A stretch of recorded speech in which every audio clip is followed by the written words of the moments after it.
Assalamualaikum warahmatullahi wabarakatuh. Salam sejahtera untuk kita semua. Yang terhormat Bapak Dani Miftahul Ula, SC, MASI. Dan dari teman-teman semua dari akan mempresentasikan kepribadian guru. Perkenalkan, yang pertama Muhammad Alfi Ramadhani, yaitu saya sendiri. Yang kedua Muhammad Khairul Muflihin. Yang ketiga Muhammad Fikri Al-Ghazali. Yang keempat Muhammad Misbahul Ulum. Dan yang kelima Muhammad Naufal Amin. Kepribadian guru adalah perilaku seorang guru yang berkaitan dengan kemampuan individu dalam mewujudkan dirinya sebagai pribadi yang mandiri untuk melaksanakan transformasi diri, identitas diri, dan pemahaman diri, dan memiliki nilai-nilai luhur sehingga terpancar dalam perilaku sehari-hari. Pengertian kepribadian.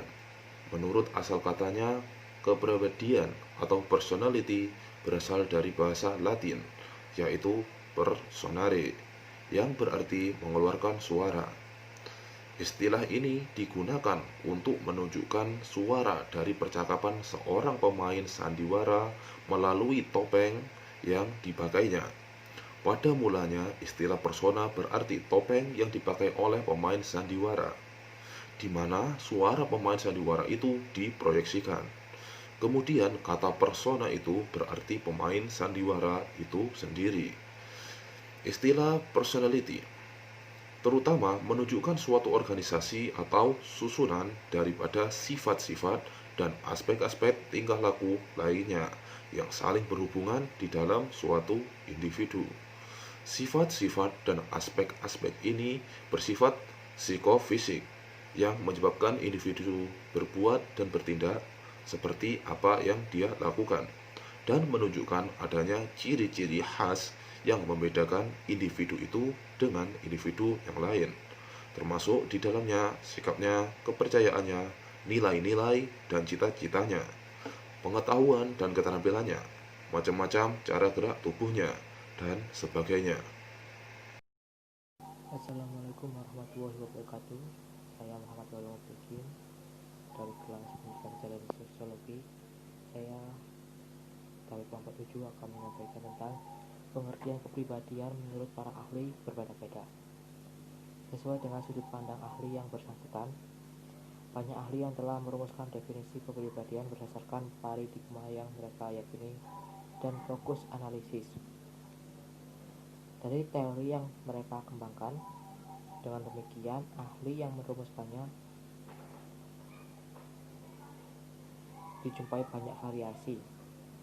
Berikut ini dikemukakan beberapa ahli yang definisinya dapat dipakai acuan dalam mempelajari kepribadian. Gordon W. Allport. Pada mulanya, Allport mendefinisikan kepribadian sebagai what a man really is. Tetapi merevisi definisi tersebut. Definisi yang kemudian dirumuskan oleh Allport adalah personality is the dynamic organization determined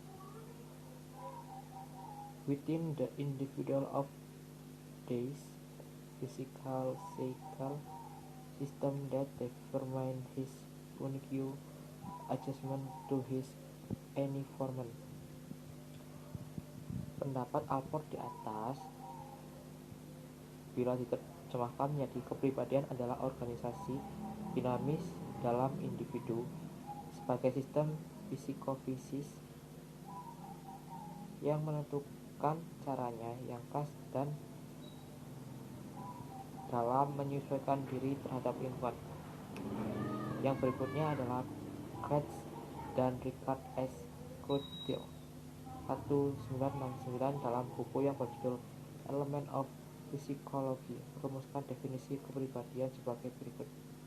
Kepribadian adalah integrasi dari semua karakteristik individu ke dalam suatu kesatuan yang unik yang menentukan dan yang dimodifikasi oleh usaha-usahanya dalam menyesuaikan diri terhadap lingkungan yang berubah terus-menerus.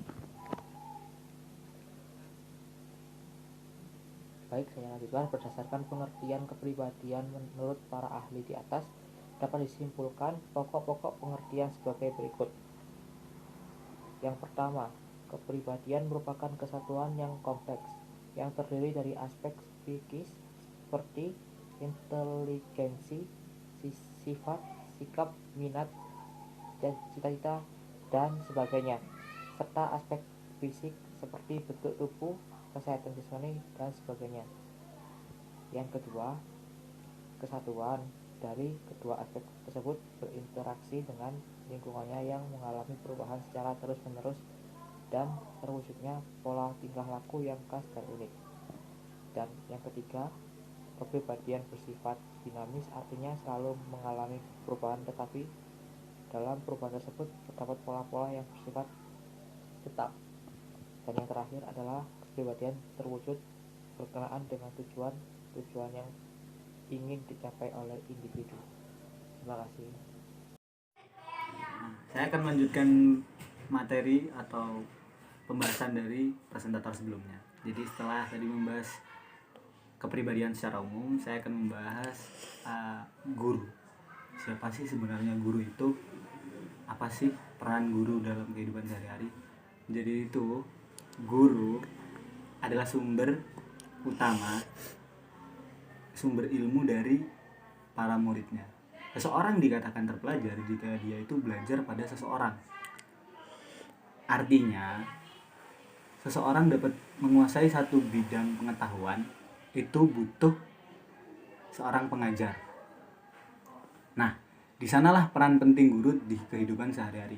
Di mana di zaman sekarang, di era milenial ini, kita bisa banyak belajar dengan otodidak, mengambil dari sumber-sumber tertentu, dari internet, dari buku, atau dari yang lain. Tetapi karena budaya yang sedemikian rupa bergeser, akhirnya guru sendiri mulai berkurang pandangan orang pada beliau-beliau ini perihal tentang intelijensinya. Nah, dari sana kenapa ketika kita mendengar seseorang berprofesi sebagai guru, itu seolah itu adalah profesi yang biasa saja gitu.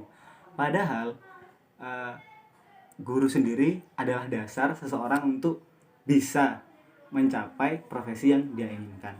Nah, jadi ada stereotip tersendiri di masyarakat, khususnya di negara Indonesia yang berkembang ini, ketika seseorang itu dikatakan dia itu insinyur, dokter, itu tuh dia itu bisa menduduki strata sosial yang tinggi. Tapi berbeda ketika beliau itu adalah, atau seseorang itu adalah guru, itu dianggap seperti pekerjaannya biasa-biasa saja. Padahal dari zaman dulu itu seorang guru itu sangat diagungkan. Dan kenapa seseorang itu bisa mencapai goals yang dia inginkan itu biasanya berkat bakti dia kepada gurunya. Dia mengikuti langkah-langkah yang diterima dari gurunya. Kurang lebih seperti itu.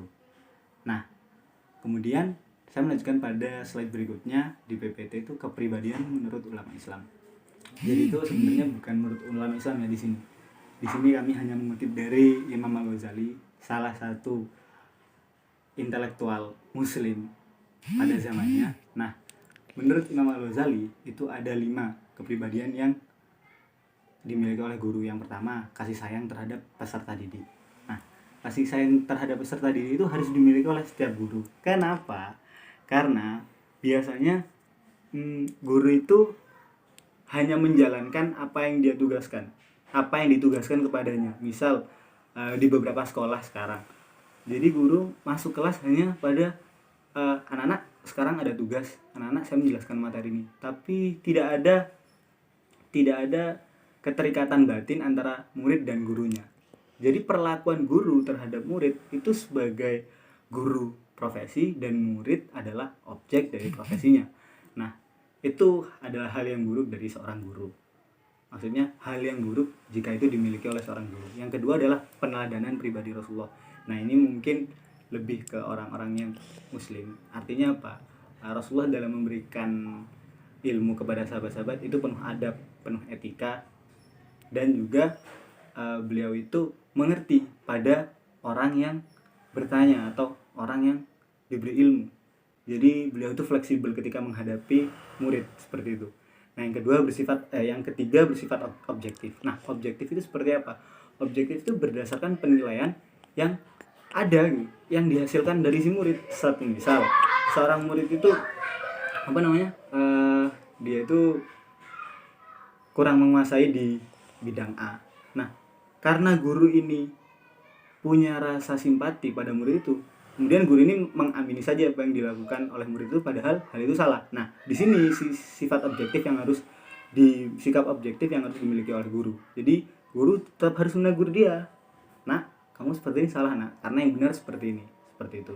Kemudian bersikap luas. Nah, ini seperti yang saya katakan tadi, ketika peneladanan pada Rasulullah sebenarnya itu sudah mencakup segala hal ya, kalau yang muslim mungkin lebih mengetahui. Nah, bersikap luas ini ya harus fleksibel pada murid yang dihadapi, dan yang terakhir bersedia mengamalkan ilmunya. Artinya seorang guru ketika dia sudah mengajarkan, nak berperilakulah seperti demikian, nak gunakan ini, nak manfaatkan ini. Nah, guru pun juga harus melakukan hal tersebut. Terima kasih. Assalamualaikum warahmatullahi wabarakatuh. Perkenalkan, nama saya Muhammad Misbahul Ulum.